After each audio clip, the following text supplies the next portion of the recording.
Aroldis Chapman's name has been thrown around a lot in potential trades. Is he truly on the trading block for the Boston Red Sox?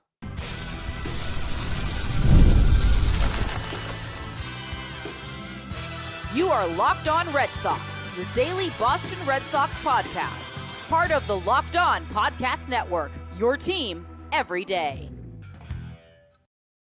Hello and welcome to Locked On Red Sox, your daily Boston Red Sox podcast, part of the Locked On Podcast Network, your team every day. I'm your host, Gabby Maljanian, former ESPN social media associate and current host of the Boston Balling podcast as well. And I'm here to bring you the latest in all things Boston Red Sox, Monday through Friday, straight to your favorite podcast feed. And the best part, it's free. So make sure you continue to tune in because Locked On is here every single day. Today's episode is brought to you by FanDuel. Right now, new customers can get $200 in bonus bets when your first $5 bet wins. There's a lot I have to tell you about FanDuel, and I certainly will do that later on in the show, but we are here to talk about the Red Sox. And while the Red Sox have won 3 of their last 4 series, there are still things that they need to work on, and consistency is one of those things. They haven't really been able to go on a big win streak yet at all this season, and they just have a problem with maintaining consistency, whether it comes to their pitching or their hitting. If one is playing well, it seems like the other one kind of falls into a slump sometimes. So the question now moving forward is going to be, are the Red Sox going to be able to maintain that level of consistency that they need if they want to be a playoff team? So on today's show, I'm going to be examining some scenarios that the Red Sox may do if they fall out of contention, answering some questions. Is Aroldis Chapman truly on the trading block? What happens with Wilyer Abreu in the Red Sox outfield? And this whole Hunter Dobbins debacle with the Yankees and their fans. It's getting out of hand at this point. So that's all to be discussed on today's show. But Aroldis Chapman was obviously one of the Red Sox biggest offseason acquisitions this year. He comes into this Boston Red Sox organization having had so much experience with a variety of different teams as primarily a closer, but he has also served as a setup man over the last couple seasons prior to being in Boston.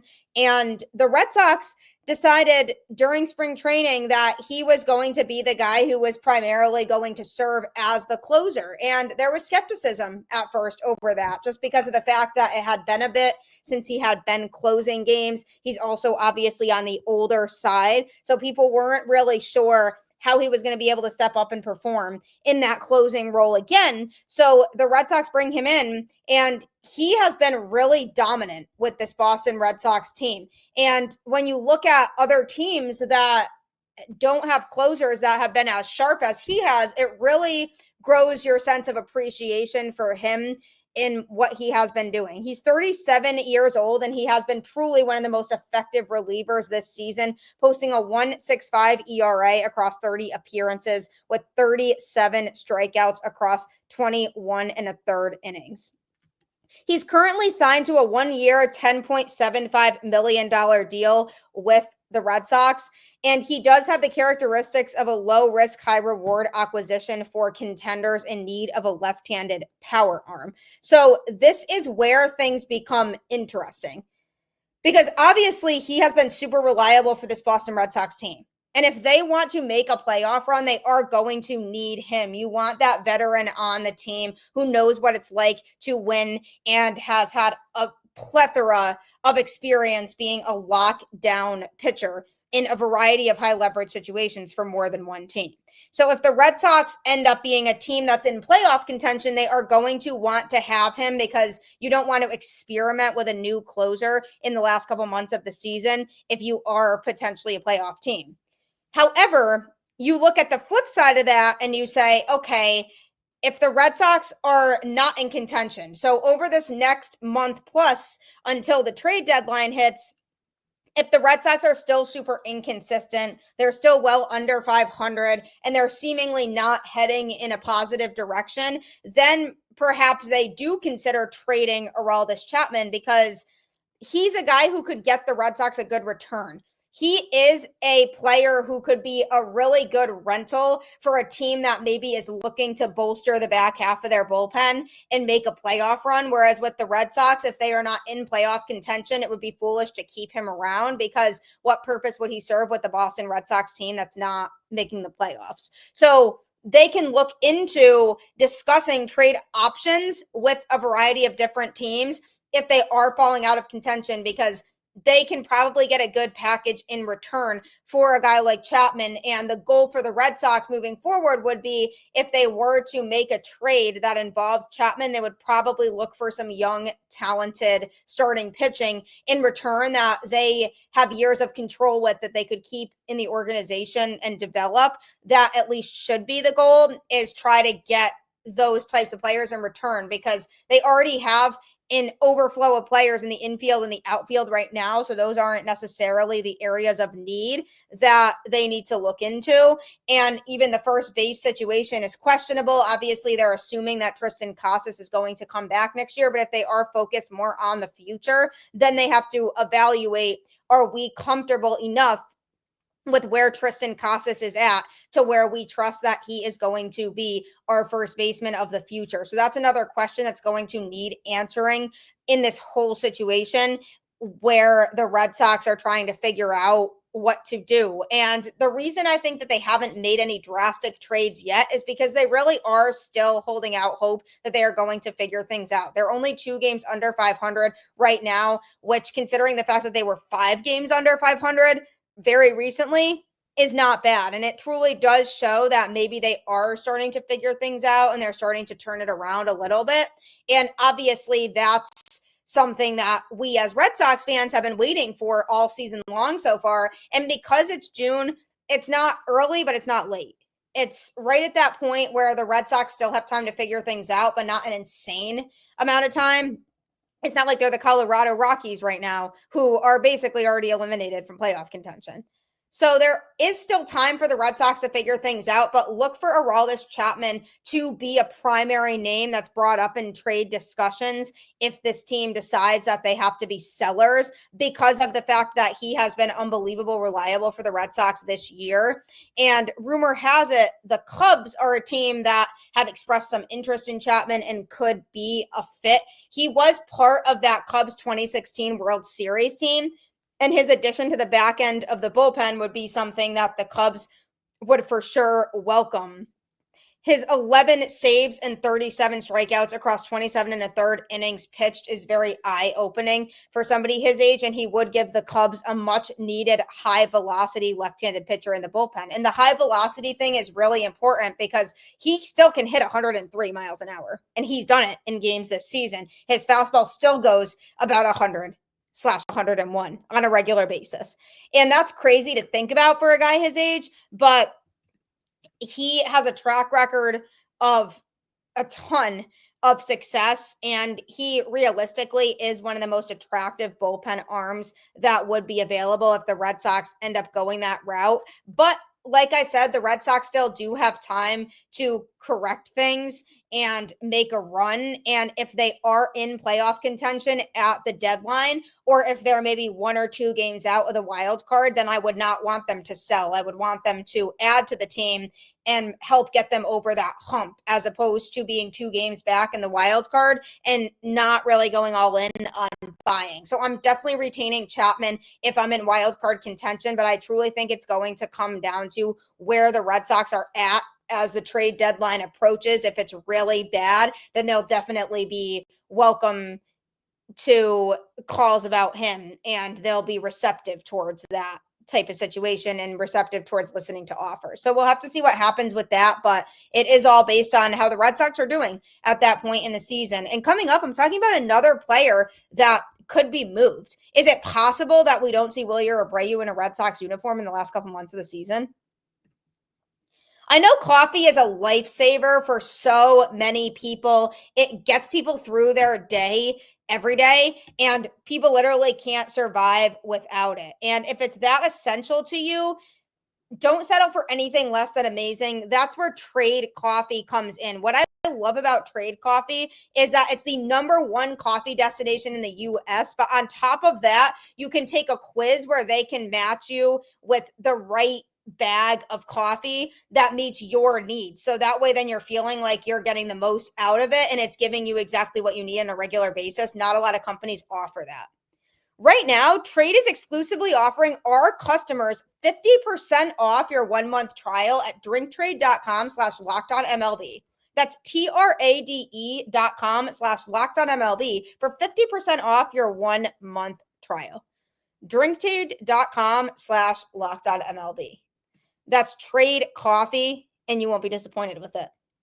Is Wilyer Abreu a name to look out for as potentially being on the trading block for the Boston Red Sox? It really makes you wonder now that they have called up top prospect in the sport in Roman Anthony. And it's a hard situation to navigate because the reason that Roman was called up to the majors was because of Wilyer Abreu being placed on the IL earlier this week with a left oblique strain.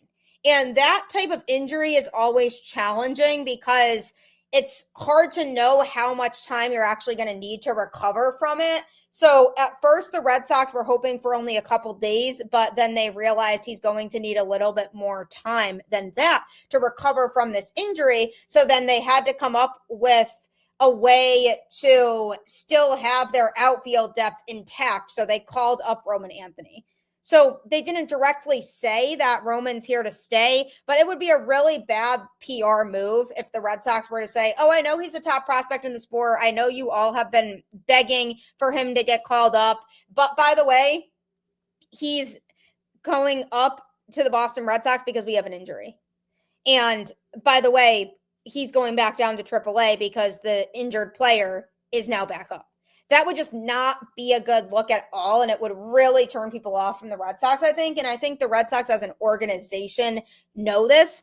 But on the flip side of that, Wilyer Abreu is not supposed to be out for that long. The Red Sox haven't really made it clear or set a date or timetable for his return, but they are hoping that it only is for the minimum 10 days that he has to be on the injured list before he's eligible to come back. And then they're hoping that by then he is ready to come back. And there are so many aspects of Abreu's game that he brings to the table that the Red Sox are definitely missing, which is his offensive productivity and also his defense, as he did win a Gold Glove last season. So he has a lot of upside in his game.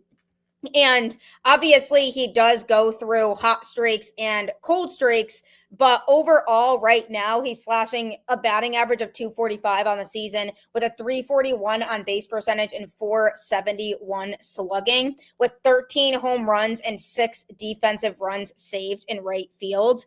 His up and down rookie season still led people to be really excited because the ups were a lot more than the downs, and that still is the case now. But there are teams that are rumored to be interested in trading for him, specifically the Cleveland Guardians, who are very interested in Abreu. So now the thing is that the Red Sox have to decide where Abreu stands because of the fact that Roman Anthony has arrived.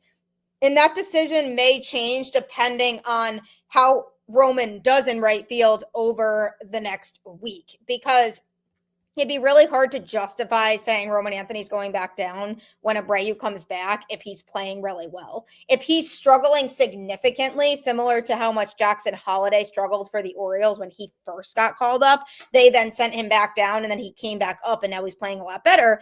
If he struggles to that level, then they can say, yeah, we feel like Roman needs more work in the minors, so we're going to send him back down there for a bit and then hopefully he can come back up. But so far, that isn't the case because Roman is definitely producing at a little bit higher of a level than where Jackson Holliday was when he first got called up to Baltimore. So now the whole thing becomes, okay, so we have Wilyer Abreu, who hopefully isn't going to miss an overextended period of time. He has been very serviceable as an outfielder. Specifically, his defense has been well above average, and his offense has given us what we need. So now when he comes back, do the Red Sox try to just move people around? Do they say, okay, we want an outfield that consists primarily of Jarren Duran, Wilyer Abreu, and Roman Anthony? So Cedam Rafaela is kind of the odd man out there, so we're going to move him to more of a utility role within the infield. And he could be somebody that gets used based on if somebody needs a rest day or if somebody gets hurt, and they could put him either in the outfield or in the infield since he can play both. But the problem with that is you're losing a key speedster in the lineup, because between Ceddanne Rafaela, Jarren Duran, and David Hamilton, those three players really embrace their speed, and they can put a lot of pressure on opposing pitchers with their ability to be base stealing threats every single time they're on base. So that is a big thing to consider here and take into account, because you have Wilyer, who can come back up and replace Ceddanne in terms of being an everyday player if you want to keep Roman Anthony in there.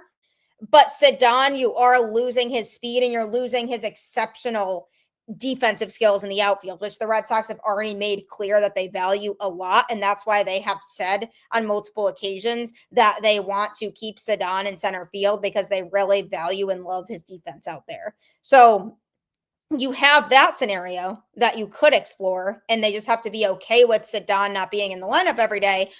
Or they explore sending somebody down to AAA. That somebody could be David Hamilton, which, like I mentioned before, he has speed, and the Red Sox really do value that. And Alex Cora seems to value that a lot and likes to put him in the lineup because of that. But he doesn't really produce offensively. So you could argue that sending him down to AAA wouldn't hurt the team as much, or even DFAing him, because of the fact that you then have the option to kind of get that upgrade back offensively with Abreu back into the mix. And there's not really a spot for David Hamilton on the team, logically, because he is more of a utility guy and he doesn't have a specific position that he plays every day. So that might be the route that the Red Sox lean towards if they want to feel like it's the easiest thing to explain to the fans. Or they could go the Kristian Campbell route. They could send Kristian Campbell back down to Worcester, because of the fact that he is really struggling as of late. He had a super hot April, great start to his major league career, and then he kind of slipped in May a little bit. And now over the last couple of weeks, he is seemingly, hopefully, starting to click a little bit more again, but he doesn't really fully have that same rhythm back. And it really makes you question whether the Red Sox rushed him into coming up to the majors, because he started the season on the major league roster, and the Red Sox felt like coming out of spring training that they were really confident in his ability to succeed at the major league level. And remember, he didn't have a great spring. He turned it on in the very end, but overall his spring was not overly impressive. So I worried about it a little bit, because the Red Sox didn't really go off of spring to make that determination. They took it into account of he has more experience now because he played with the Red Sox during spring training. So that was only more time for him to develop. So now he's ready to be on the major league roster to start the season, because we really liked what we saw from him in AAA when he was there. But because he's struggling offensively and his defense hasn't really been impressive either, you have to wonder if that's the route that the Red Sox take. And they say, look, KC needs more time in the minors. Let's send him down and give him some more reps when Wilyer Abreu comes back. And then we can move Rafaela into the infield in the interim. So that would be something they could explore, because then they could move Trevor Story to second base and move Rafaela to shortstop. And that's an option that I think could be a likely scenario here. And I could very well see it happening, because it would be a really bad look PR-wise for the Red Sox to say, all right, I know Roman Anthony just came up. I know everybody's really excited about him, but too bad. We're sending him back down to AAA. So I don't think that's going to happen. There is a chance that they do send Marcelo Meyer down to AAA. He hasn't been up for very long. The Red Sox made it clear that he is here because of Alex Bregman having gotten injured. And if they feel like they're going to send him back down anyway, because when Bregman comes back, then maybe at this point they say, okay, might as well give him more reps in the minors now, if we know that when Bregman comes back, he's going to be the move anyway. So there's lots of different routes that they can take here, but I would not be surprised if we see Wilyer Abreu's name at least be floated around with other teams surrounding a potential trade and what teams can make in terms of an offer to the Red Sox. Because I think the Red Sox do value Wilyer Abreu and what he brings to the table. And I think if Craig Breslow can find a way to keep him here, he would. But if he gets a package he can't refuse, he definitely would not be afraid to pull the trigger either. So be on the lookout for that. But coming up, there's some tension with Hunter Dobbins and the Yankees, and I love it, and I'm talking about it next. If you're looking for a great way to bet on sports, FanDuel is 100% the place for you. I know so many people who have used FanDuel to bet on their favorite sports. And even if you're not really a huge hockey fan, but you're a big basketball fan, you can make a basketball bet, and then FanDuel will actually suggest a hockey bet that you can make to couple with that so that you win more money if they both hit. And even if you don't really know anything about hockey, you can still make that bet because the app will guide you through what the best scenarios are in terms of the likely hockey bets to make. And now with both the NBA playoffs and the Stanley Cup playoffs in their championship rounds right now, there's lots of different storylines and lots of different things that you can bet on. And FanDuel wants to help you make as much money as you can. So if you are looking to make a ton of money while having an excuse to bet on sports, FanDuel is 100% the home for you, because making money betting on sports sounds like a dream, right? So Hunter Dobbins, who pitched against the Yankees last weekend for this Boston Red Sox team, had some things to say prior to that about how much he hates the Yankees. He basically said he grew up a Red Sox fan. His dad was always a Red Sox fan. He has so many memories of watching Red Sox games with his dad, and essentially said, I would rather retire than play for the Yankees. Like, if the Yankees were the last team to offer me a contract and there was no other option, either play for them or retire, I would choose retirement. And honestly, I love that. That just shows that he's all about this rivalry and he has an extra motivation to want to beat them. And granted, every player loves being part of a historic rivalry like that. Players have expressed it. Marcelo Meyer expressed it last week, how he's just excited to be a part of that.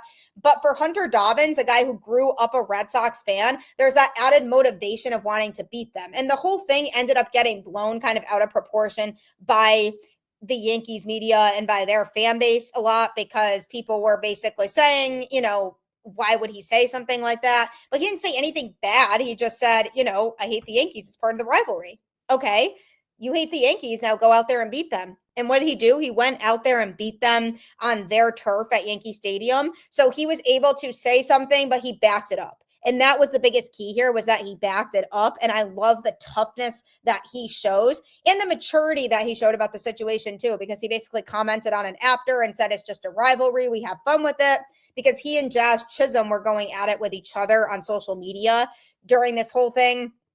And basically Hunter Dobbins made his comment and then Jazz commented on that. So they both were kind of having fun with it, going at it. And Dobbins basically explained that it's a rivalry, so it's supposed to be fun. That's just how it is. There's no hard feelings. So while I thought the situation had been blown over, then the New York Post came out with an article basically saying Hunter Dobbins lied about his dad's time with the Yankees and his relationship with former Yankee Andy Pettitte. So basically, Dobbins had said that his dad got drafted by the Yankees twice before spending time with the Dodgers, before spending time with the Diamondbacks organization. And apparently, the New York Post did some digging and found that not to be true. They said that there was no listing of his dad getting drafted by the Yankees at any point in time during his career. And Hunter also talked about how his dad had a good relationship with former Yankee Andy Pettitte, and how, again, jokingly, he said that was the only Yankee that they actually respected and enjoyed and liked. And naturally, it's a rivalry. He was not trying to blow things out of proportion here. He was just having fun with it, because that's what the rivalry is. But so the New York Post basically said this kid's a liar. He lied about his dad's time with the Yankees. And Dobbins responded to that and essentially said, look, like, I don't read too much into these media reports. Like, I really enjoy interacting with the media here in Boston. Everybody has been great. And I really respect everybody who's, been a part of my journey. And that's something that I heard from my dad. I'm never going to fact check my dad, is essentially what he said. Like, if his dad tells him a story, he's not going to say, wow, are you telling the truth?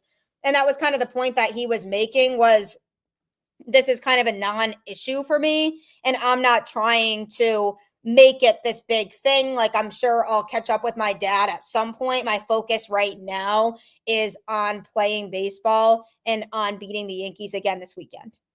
And honestly, that's a great attitude to have. You don't want to listen too much to the outside noise or worry too much about that, because if you do, then you're going to get in your head and it's going to impact and affect the way that you pitch. And for a guy like Hunter Dobbins, he doesn't want to let that get in the way. He doesn't want to have this outside noise impact his performances, and he wants to stay locked in. And he knows that he and his dad, I'm sure we'll talk about it at some point, but it didn't become this big thing of, wow, my dad lied to me or misled me as a kid. It was just, yeah, that was the story my dad told me.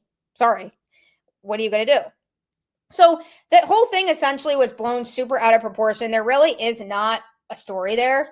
And his conversations with his dad were what they were. And there were a lot of people among the New York fan base that wanted a reason, I think, to get mad at Dobbins because of the fact that he basically talked trash and backed it up. But I love that about the kid. I love that he has a sense of fire. But the other thing I really like about Dobbins is that he's really level-headed and he is really motivated. And when you talk to him, he's like the most laid-back person ever, because I actually did have a few interactions with him in Worcester this year and had him on the podcast prior to him getting called up.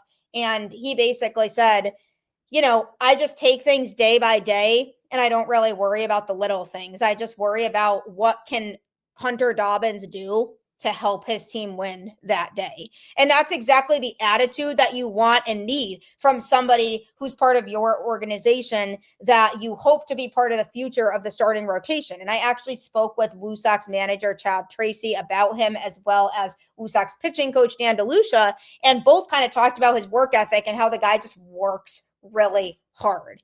And the way that he goes about his daily routine is unique in that he kind of isolates himself for a little bit to really make sure that he's locked in before he goes back to kind of going about his business and talking to his teammates. And DeLucia also actually emphasized that he just has really good raw stuff, just really good pitch arsenal and a lot of different pitches that he can throw in there. And I think that's a really important aspect of a guy who is trying to nail down his permanent spot with this rotation. And because of the Red Sox having had injuries, Dobbins has been able to have the opportunity to pitch more this season for this team and show what he can really do. Because when he made his debut earlier this season, people weren't really sure if there was going to be a more regular spot for him in this rotation or if he was just going to be a fill-in while guys were hurt. But you know what? He has been holding his own. He has been a guy who has been able to establish himself in that rotation and be one of the more consistent pitchers, because you have guys like Walker Buehler and Lucas Giolito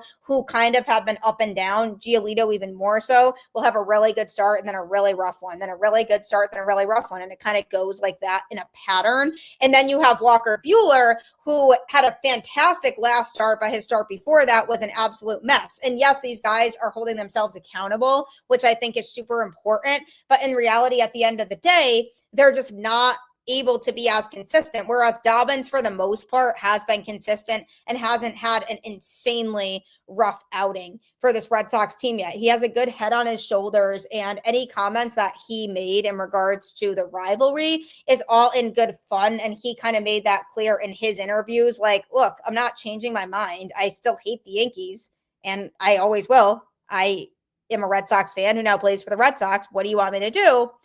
But he's not going to sit here and poke the bear and kind of continue to say things that might make people really angry. But in the reality, at the end of the day, is that the Red Sox have a good one in this kid, a kid who's super mature, definitely has his thoughts, but isn't going to let the outside noise impact his play on the field.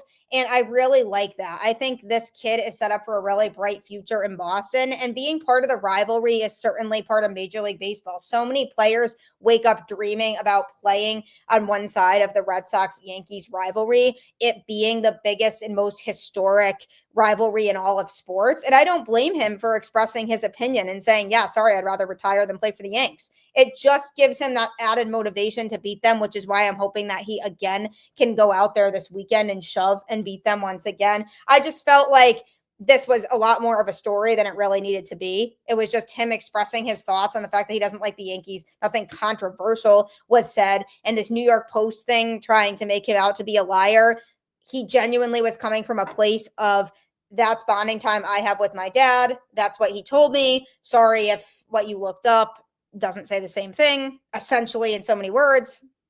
And he deserves to not be distracted by something like that. So leave it to the Red Sox-Yankees rivalry to be restored. Is it restored? That's a real question everybody's asking, because between Jazz Chisholm and Hunter Dobbins kind of clapping back at each other and going at it, it really makes you feel like maybe the biggest rivalry in sports is back, because of the fact that you have two guys who are really passionate about it and two guys who just really want to win and are so hungry. The rivalry is not the same as it used to be. No fights being brought out, no swearing at each other. But maybe this will help restore it, and that would be absolutely great for the sport. So go Dobbins. Hope he pitches well again this weekend, and we'll see how things play out with him. I appreciate you tuning into Locked On Red Sox and making it your first listen today. For your next listen, check out Locked On MLB Game Night, which is a show that you can catch every single night that catches you up on all the games that took place that day, so you don't have to go on ESPN and continue to check scores every night. Our Locked On experts will keep you in the loop on that. So make sure you check that out on YouTube or wherever you listen to podcasts right after this. Like I always say, keep the faith, go Red Sox, and I'll catch you on the flip side.